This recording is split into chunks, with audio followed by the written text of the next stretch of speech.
Jesus has come to set the world right, and he starts inside of us.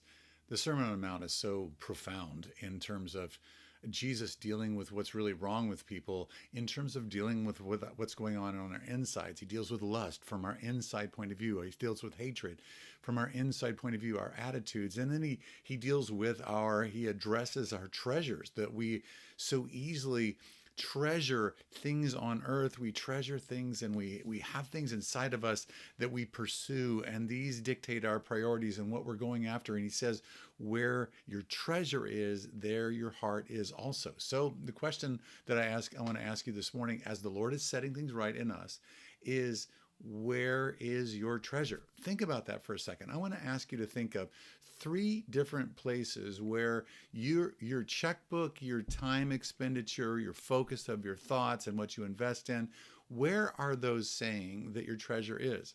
And I think that this is kind of threatening to do, because I think what ends up happening is we kind of skate by. We think, the Lord is going to give me some grace on that. He's going to grade on a curve. He's not going to hold me accountable for this or that. And so what we do is we have all these misplaced priorities. We have all these treasures that we are investing in, all these things that we're pursuing. We've not necessarily included God in the discussion. So what ends up happening is the things that we make treasures out of, that God is not in first place with, they become masters for us rather than we become the masters of them.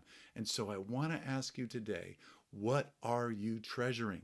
Be honest about that. Don't kind of dilly-dally with it. Don't just say, oh, well, that doesn't really matter. No, actually what you treasure is what directs it gives the direction for your life. So what are you treasuring? Be honest and catalog those things, then bring those things to the Lord and say, how would you have me reorder things to set my life right?